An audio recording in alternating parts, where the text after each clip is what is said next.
You are Locked On Cougs, your daily podcast on the Houston Cougars, part of the Locked On Podcast Network, your team every day. Parker Andrews, Locked On Cougs here. And the college sports news that took over on Thursday, that kind of, I think, does have to do with Houston a little bit. It's kind of news I think most Houston Cougar fans would scoff at.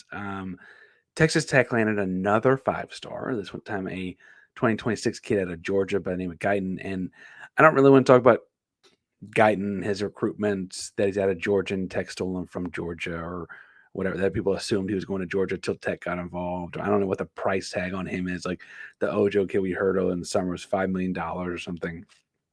None of that really intrigues me as a Houston Cougar fan. And maybe it does you, and I'm sure that Chris Love and the guys Locked On Texas Tech doing a great job covering it.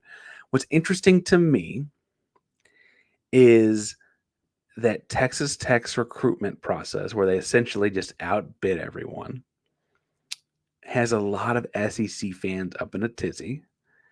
And I've been trying to keep track of, and I can't keep track because it's all so crazy different every time, which Big 12 fans or which specifically Houston fans are big content kind of people are taking different angles on this and if they're on Tech's side or not. And it's complicated because Tech is a conference rival. And I would argue if you were building rivalries in the Big 12, there's a real argument that Texas Tech is Houston's biggest rival in the conference. It's an in-state public institution, old Southwest Conference school. Culturally, I mean, city of Houston, city of Lubbock, one side of the state to the other, rural surroundings, the biggest metroplex in the area, like all of those kinds of things, right? Stark rivalry and a lot of those contrasts.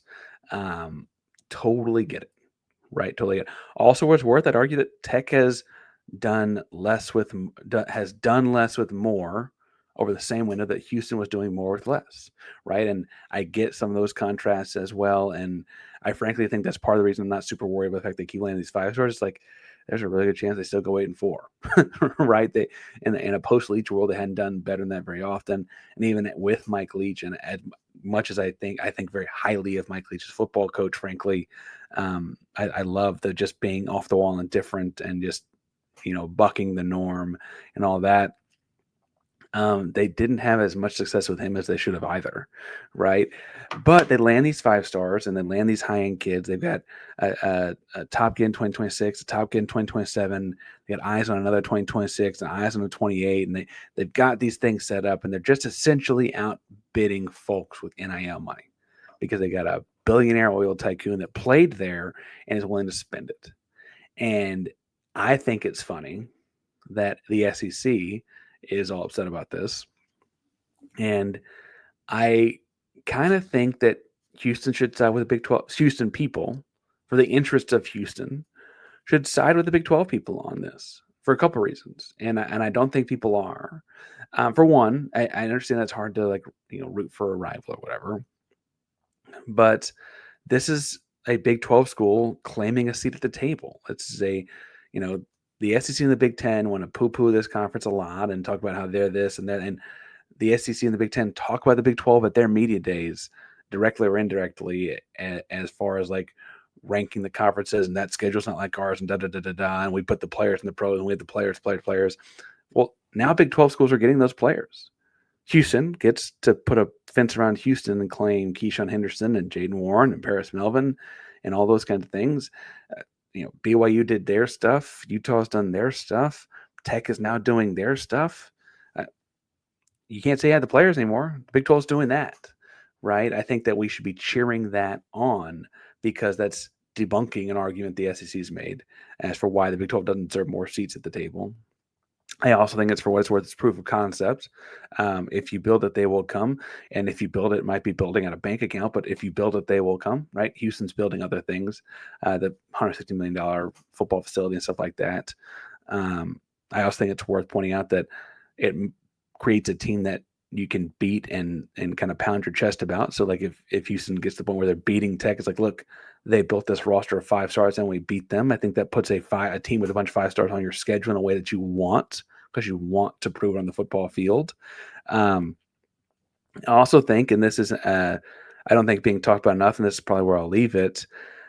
For whatever reason, the SEC schools, because of the big dollar amounts they throw around, are kind of the ones that have the most impact on the rules.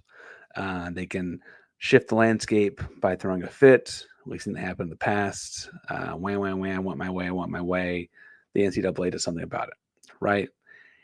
If you've got a problem with uncapped spending in NIL, if you've got a problem with whatever, I'm not pro salary caps. I think of it as a fairly capitalistic thing. Better players make more money. Players go where they want to make the most money. If money's not the most important thing to you, you might choose something else. Staying home, representing your city for whatever reason, right? If you don't like that system where the best players make the most money, and you want some caps on that or whatever, that only happens when those SEC schools and Big Ten schools get worried about someone taking that power from them, right? The same way, if you look at like any political sort of entity, when the people in power start to lose power, they're going to put rules up in place to make sure they hold on to whatever power they can. The SEC schools are upset about this.